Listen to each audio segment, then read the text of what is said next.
Hey everyone, and welcome to Murder and Mysteries with Megan. If you're new here, welcome, and if you're not new here, welcome back. Before we get too far into today's video, I want to take a moment to say thank you all so very much for all of your support and for subscribing to my channel. I was going to say something in today's video about reaching 100 subscribers, and we are already almost to 150. I can't believe how much of a jump we had in just a week. So again, I am so incredibly grateful for each and every one of you that are here today. I cannot thank you enough, and I hope that you come back again to hang out and talk about all things true crime, conspiracies, and other types of mysteries. If that's something you're interested in, make sure to hit that subscribe button and post notification bell so you're notified each and every time I upload a new video. In today's video, we're going to be talking about some of the most haunted locations in Georgia.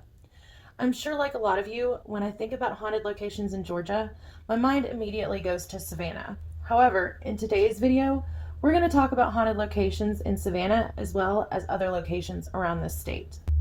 Number 1, 1790 Inn and Restaurant in Savannah, Georgia. Our first ghostly location of this video was built in the 1790s and is located in arguably one of the most haunted cities in Georgia. The 1790 Inn in Savannah is home to the ghost of Anna, as well as many other ghouls. There is even said to be the ghost of a voodoo practitioner. But room 204 in this historic inn is known as Anna's room. This particular room is said by staff and guests alike to be quite active.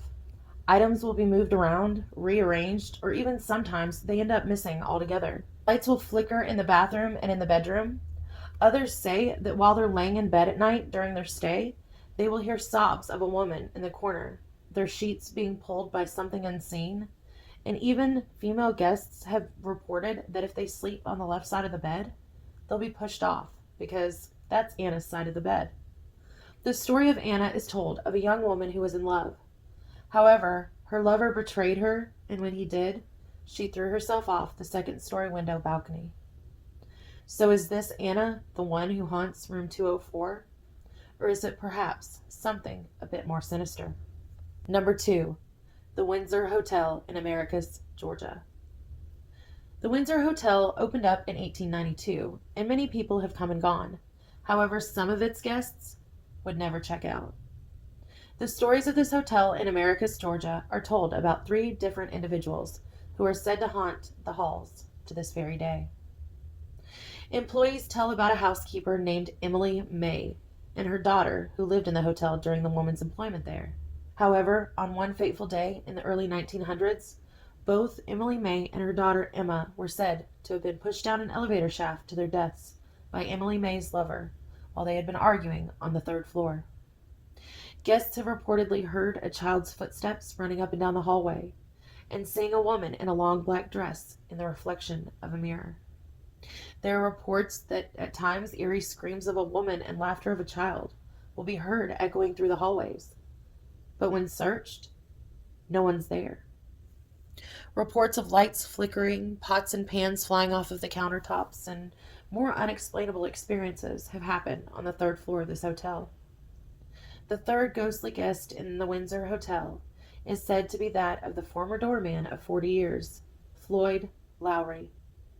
Guests have reported seeing him around the hotel on a regular basis.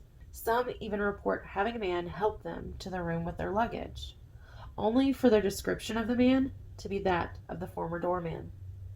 If you stay at the Windsor Hotel, you might be lucky enough to run into this reportedly kind, helpful, and ghostly doorman. Number 3, Moon River Brewing Company in Savannah, Georgia. When the building that Moon River Brewing Company currently resides in was first built and opened back in the 1820s, it was originally the City Hotel. It had a very violent past, including homicides and even a lynching.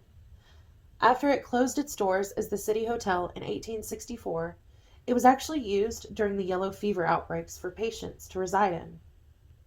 Hundreds of people have been said to have died on the upper levels of the building while it was used as a hospital space during this time. Guests and owners over the years have had their fair share of paranormal experiences at this quite famous location on Savannah's ghostly tours. Some of the experiences that guests have reported in this building are feeling cold spots, being touched or pushed by unseen forces, seeing bottles and other items pushed off of tables in the restaurant, and even seeing dark shadows. But it seems that this ghostly presence sometimes can have a temper, seeing as some guests have reportedly been hit or grabbed by one or more of these entities that are roaming Moon River Brewing Company. One of the ghostly apparitions that staff have reported seeing playing in the billiards room in the basement, they decided to name Toby. Another one of the many ghosts that haunt Moon River Brewing Company is a female spirit, who they refer to as Mrs. Johnson or the Woman in White. A full apparition of her has reportedly been seen many times wandering on the third floor. In its 200 years of history, this building has seen a lot of tragedy, pain, and death. And while some visitors leave this location with nothing more than a haunting chill, others may leave it with a bit more of an experience. So the next time you're in Savannah, will you take your chances with these unseen entities? Number 4. The Partridge Inn in Augusta, Georgia. This historic inn was originally built back in 1816. However, it wasn't what it is today. Actually, in 1816, the governor of Georgia, George Walton, built this as a 2-story home. Over the years, it continued to expand, and by the mid-1830s, it was transformed into an inn. Many guests have stated that during their stay at this haunted location, they have seen the ghost of a weeping, widowed bride roaming the hallways. The story of this ghost is one of a young and beautiful woman named Emily.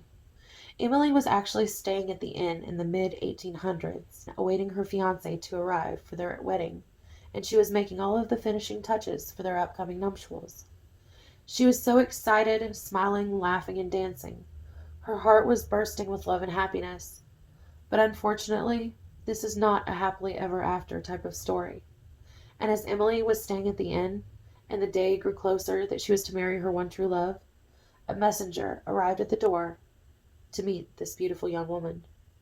Immediately, Emily knew something was wrong. The messenger proceeded to tell her what had happened to her fiancé as she stood there frozen. Her fiancé had been killed. As he rode to meet her on horseback, he had been shot in a case of mistaken identity. They thought he was a soldier wanted for treason. She was heartbroken.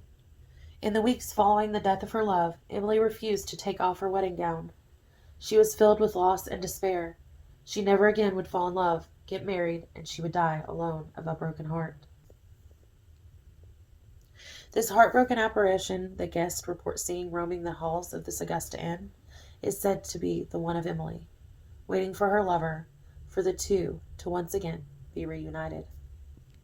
Number 5. Central State Hospital in Milledgeville, Georgia. Central State Hospital was a maximum security facility for the criminally insane and was once one of the largest mental institutions of the world. The hospital peaked in the 1960s when it had 200 buildings and nearly 2 acres of land, with approximately 13,000 patients. However, their patients since inception weren't historically treated well. The first patient admitted in 1842 actually died within a year of being admitted. By the 1960s, though their treatments continued to get worse, including cold showers and steam baths, lobotomies, and electroshock therapy, and it was even said that children were kept inside of cages. This treatment was absolutely revolting. However, what makes this even worse is when an investigation was done into the hospital, it was found that many of the doctors, nurses, and other medical personnel that were employed here during this time were actually found to be operating without medical licenses. The employees here at the hospital were actually treating people with no medical training. Of course, they tried rebranding and ended up getting rid of the current staff and got actually trained medical professionals. They even closed all but 3 of the previously 200 building facility. These 3 remained open for patients who couldn't be relocated or live on their own. Now, in 2021, this location is mostly a ghost town, and not in just the traditional sense. Even though guests can't go inside of the buildings due to the fact that many of them on the property are falling down, it doesn't stop the feeling of the presence of something heavy here. Around the property, there are said to be approximately 1,000 unmarked graves of patients who previously resided there. Avoiding the buildings alone doesn't guarantee an incident-free visit, however, considering that there have been reports of guests falling through sudden sinkholes beneath them, only to land among a hidden catacomb below. Security guards and guests alike have reported feeling claustrophobic and a sudden feeling of panic and terror when being on the property. Others passing by the buildings on the property report hearing doors slamming and lights being on in buildings that have long since been abandoned. Security guards who have been inside of this old hospital have said that they have a feeling of constantly being watched by something unseen. They hear floorboards creaking, knocking, and scratching noises. Electronic devices that were fully charged prior to entering the property will die only moments later. But the most unbelievable instances that come from security guards are the stories of moments when they hear crying and moaning, only to look up and see apparitions of medical staff members and patients in a scene from the past surrounding them. They've even stated that some of these apparitions have tried to communicate with them, only to have them disappear seconds later, leaving behind only an empty room once again. The next time that you're passing through or visiting Georgia, will you stop by the Central State Hospital and perhaps hear or see ghostly children who are said to be asking for their families to come and visit them? Or will you see lights flickering in the distance in one of the many buildings across the property? If any of you have visited one of these locations or have had any personal paranormal experiences yourselves, wherever they may be, I would love to hear your experiences in the comments below. Well, everyone, that's it for me for today. But before I go, I want to once again say thank you so much for your support and for watching today's video. I hope that you have a wonderful week. And make sure to hit that subscribe button, post notification bell, and give this video a thumbs up if you'd like to see more videos like this in the future. Oh, and let me know in the comments below what state you'd like to see in my next haunted locations video. Until next time, my mystery lovers. Bye.